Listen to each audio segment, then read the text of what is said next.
Kalau kita mau memegang Al-Quran, mau membawa Al-Quran, mau tawaf, apalagi mau sholat, ini kita harus suci dari hadas besar maupun hadas kecil. Juga suci dari najis. Apalagi sholat, karena 5 syarat sholat, 3 diantaranya adalah berhubungan dengan kesucian. Suci badan, suci tempat, suci pakaian. Jadi kalau kita mau belajar sholat, harus kita pelajari terlebih dahulu tentang ilmu toharoh.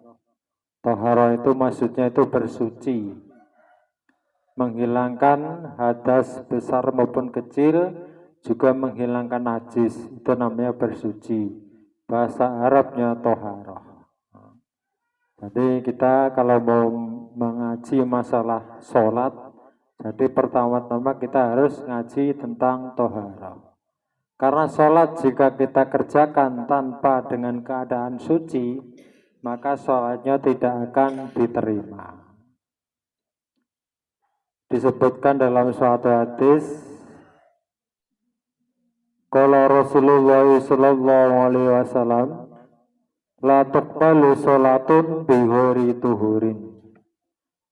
Tidak akan diterima sholat tanpa dengan keadaan bersuci. Hadis riwayat Imam Muslim. Juga dalam hadis lain disebutkan, miftahul jannati as-sholatu, miftahu sholati at-tuhuru. Al-hadis. Kuncinya surga itu sholat. Kuncinya sholat itu suci, bersuci. Hadis riwayat Imam Tirmidzi. Jadi sholat kalau kita enggak suci, itu enggak diterima sholatnya. Maka dari itu sebelum kita belajar cara-caranya sholat, kita belajar lebih dahulu tentang toharoh. Nah, bersuci atau toharoh itu isinya itu ada 5 macam permasalahan. Kita sebut kalau di kitab itu 5 pasal isi daripada bab toharoh. Pasal pertama atau yang kelima itu tentang mandi wajib. Mandi wajib dari hadas besar. Jadi kalau kita mau sholat punya hadas besar itu wajib terlebih dahulu mandi.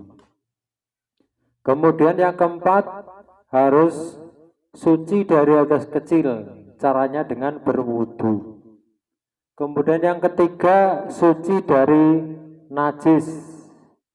Yang kedua itu ya termasuk suci dari najis ketika setelah buang air besar, namanya istinja. Nah, keempat-empatnya itu cara mensucikannya atau bisanya suci itu dengan air. Maka yang pertama dari bab toharoh yang harus kita bahas itu masalah air. Nah, ini yang paling penting. Jadi kalau masalah air sampai kita tidak paham, ya kemungkinan nanti masalah istinja, wudu, mandi itu mungkin kurang benar. Kalau sampai salah maka sholatnya ya paling tidak enggak diterima sholatnya. Maka dari itu kita mumpung kita ini pas lagi ngaji masalah ini, tolong dipahami agar nanti ketika kita sholat atau mau tawaf misalnya, atau mengaji Al-Quran, megang Al-Quran itu supaya kita ini dalam keadaan suci. Jadi kita mulai dari pasal pertama dari bab toharoh, yaitu tentang macam-macam air dan hukum-hukumnya.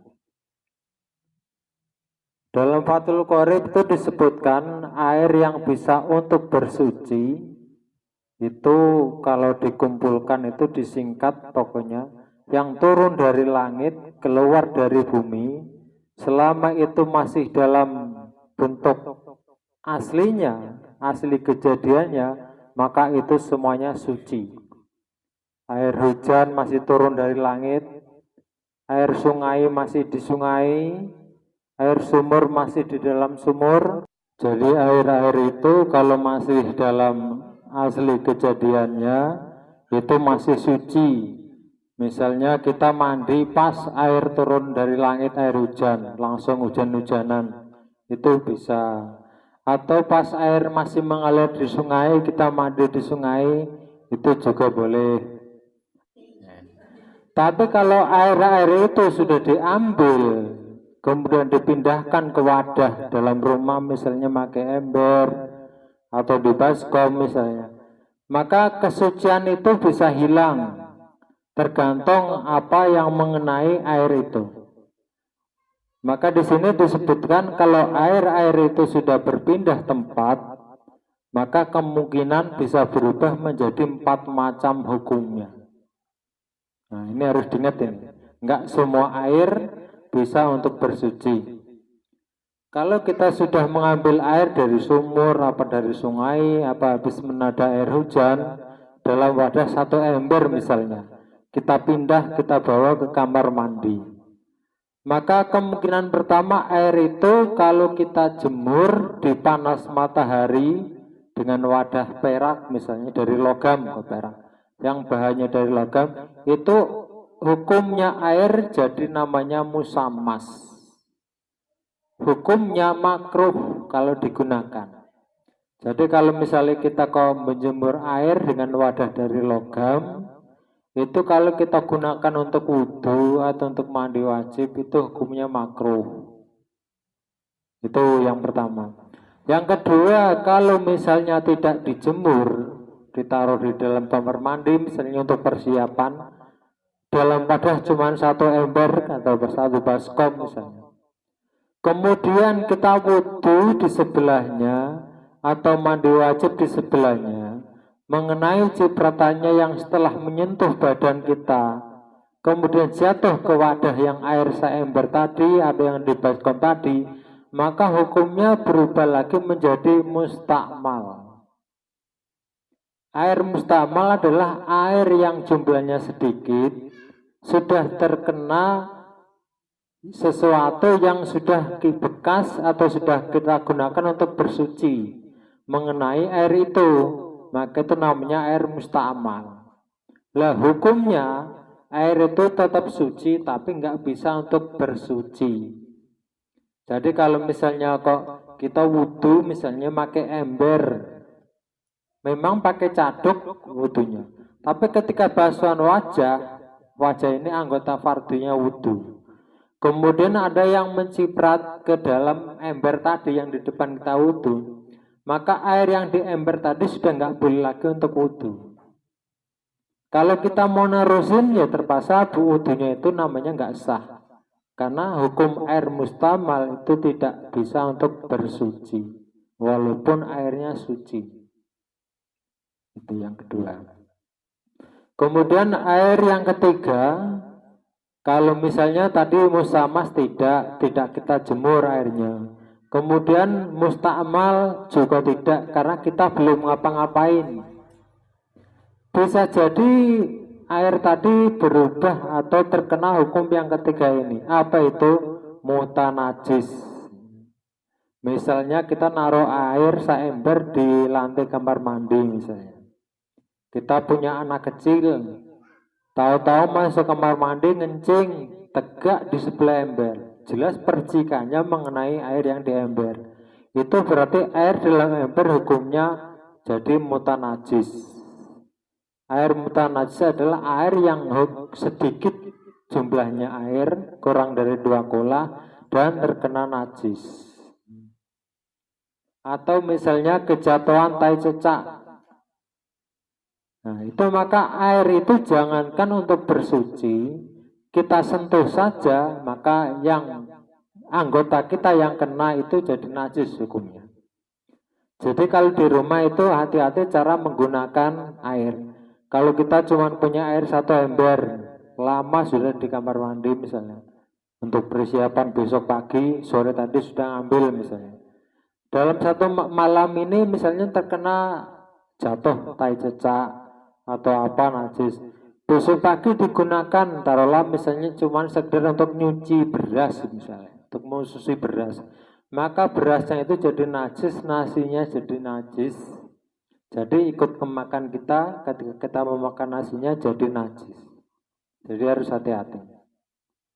Kemudian air yang keempat, misalnya air yang kita ambil tadi dari sumur atau dari sungai, tidak dijemur, tidak mustakmal, tidak mutanajis, tidak terkena najis.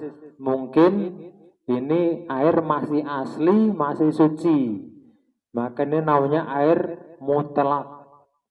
Air mutlak itu air yang tidak kejemur, tidak musamas, tidak dijemur dengan matahari, maksudnya tidak musamas, juga tidak mustakmal, juga tidak mutanajis. Maka ini air mutlak namanya. Tapi air mutlak ini kalau dalam jumlah sedikit kita susah ngerawatnya.